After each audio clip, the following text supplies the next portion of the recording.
This is part 2 of the book of Joel. The prophet Joel, May the 23rd, 2024, by man's calendar. We're going to jump straight on back into this. This is Joel 1, verse 12.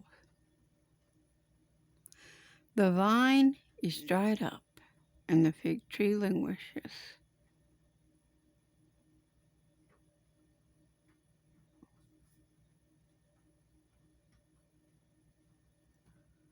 The pomegranate tree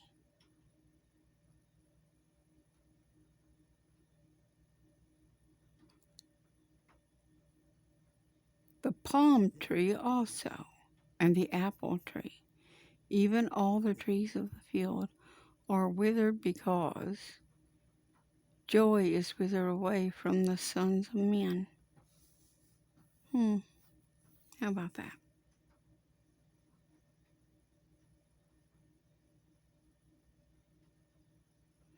And see, I was asking you at the end of the last part there, of the first part of Joel, where is the harvest of the Lord in these days?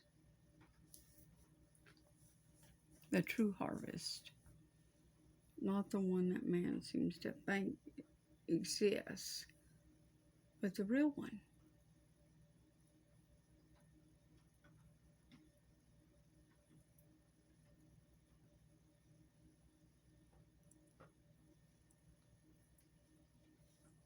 Gird yourselves and lament, ye priests. How? Ye ministers of the altar, come. Lie all night in sackcloth, ye ministers of my God. For the meat offering and the drink offering is withholden. The meat offering and the drink offering is withholden from the house of your God. Sanctify ye a fast.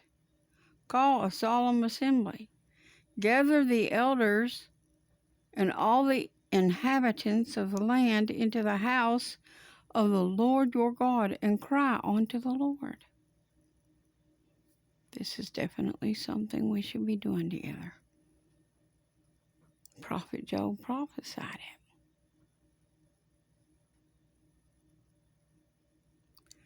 Alas, for the day of the Lord is at hand, and as a destruction from the Almighty shall it come.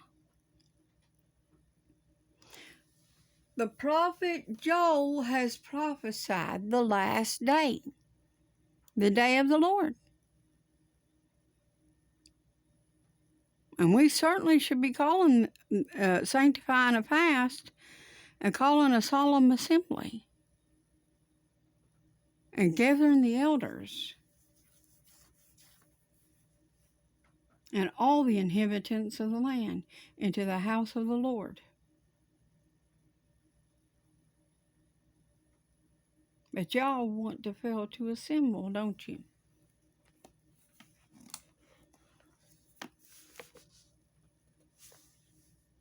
Is not the meat cut off before our eyes? Yea, joy and gladness from the house of our God. That's the question. The seed is rotten under their clods. The garners are laid desolate. The barns are broken down, for the corn is withered. You know what? I'm going to give you a spin on this that maybe you didn't think about. How many farms do we have here in America today? And I'm talking about good-sized farms where people farm for a living and they actually grow food and produce here in America these days. Now, I'm not talking about corn for gasoline and stuff like that. I'm talking about food, where people get out and raise big gardens like they used to. Raise their own food. Nobody does that anymore. Everybody relies on the man to supply their supplies to them, canned and preserved. And you don't know what they're putting into that stuff and how they could be tainting your food.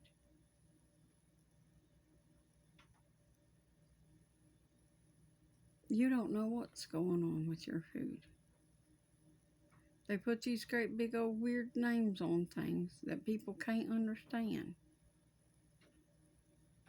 They slip stuff by you in that. That's why all things are to be done in moderation.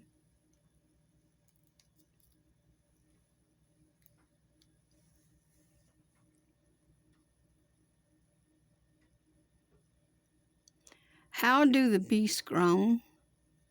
The herds of the cattle are perplexed because they have no pasture. Yea, the flocks of sheep are made desolate. O Lord, to thee will I cry, for the fire hath devoured the pastures of the wilderness, and the flame hath burned all the trees of the field. Have we been seeing any giant fires burning and destroying everything lately? By the way, those will increase and continue. This will be a year to buy a lot of marshmallows. If you like marshmallow roasts.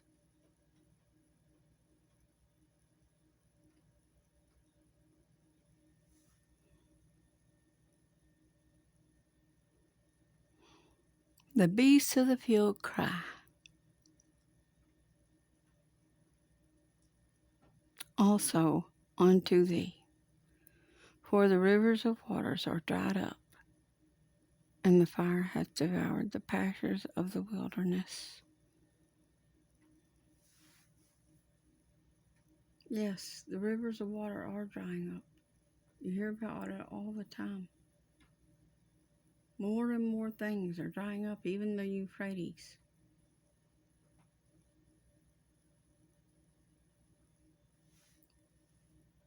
Blow ye the trumpet in Zion. Blow ye the trumpet in Zion,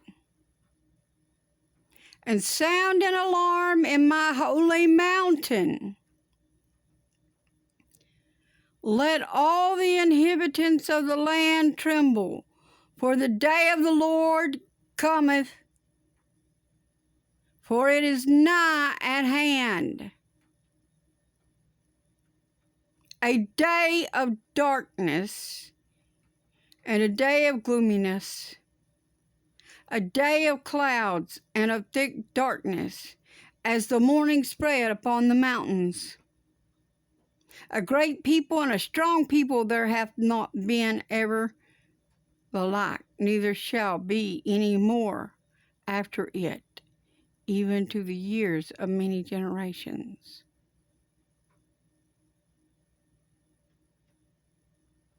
A fire devoureth before them, and behind them a flame burneth. The land is as the Garden of Eden. Are you listening? The land is as the Garden of Eden before them, and behind them a desolate wilderness. Yea, and nothing shall escape them.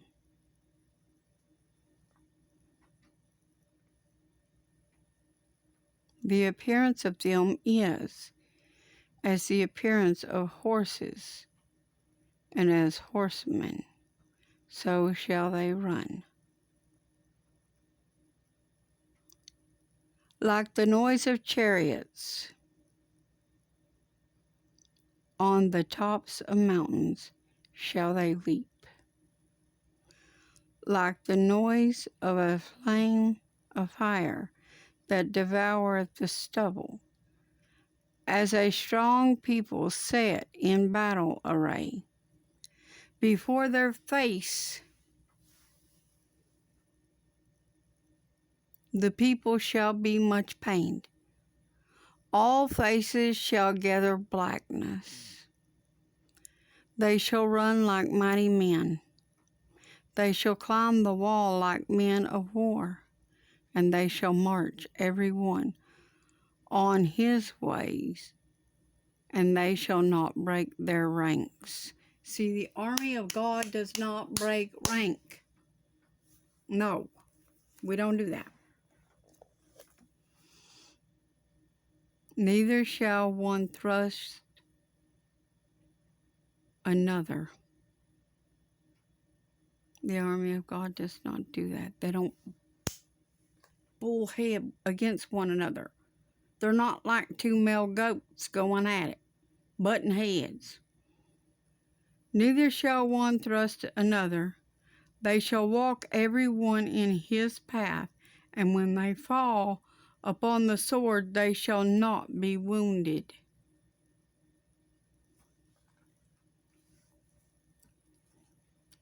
This is God's special army,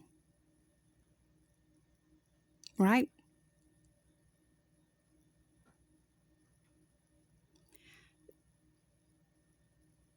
They shall run to and fro in the city. They shall run upon the wall. They shall climb up upon the houses. They shall enter in at the windows like a thief. Can't stop angels. The earth shall quake before them. The heavens shall tremble. The sun and the moon shall be darkened, and the stars shall withdraw their shining. This is the prophet Joel prophesying these things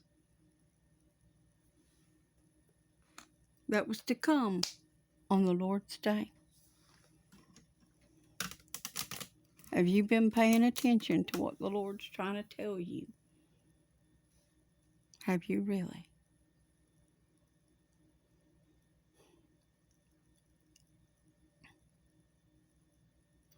And the Lord shall utter his voice before his army, for his camp is very great. For he is strong that executeth his word. For the day of the Lord is great and very terrible, and who can abide it? Who can abide this day? Therefore, also now, saith the Lord, turn ye even to me with all your heart, and with fasting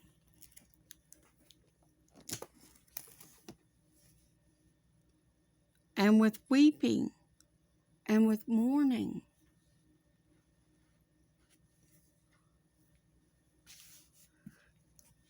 And rend your heart and not your garments. I'm going to take and pause right there for just a minute on what I'm reading, because I'm going to throw this in here for free. Rend your heart and not your garments. We're not supposed to strip off our clothes in front of people and go run around naked in order to praise God. That is not godly. And people with these thoughts in their mind, there's something wrong with you. That is not modesty of God. This is nastiness. This is filthiness. And it shall not be. Now I'm going to see you in the next part, and we're going to pick up from right here. See you in part 3 of Joel.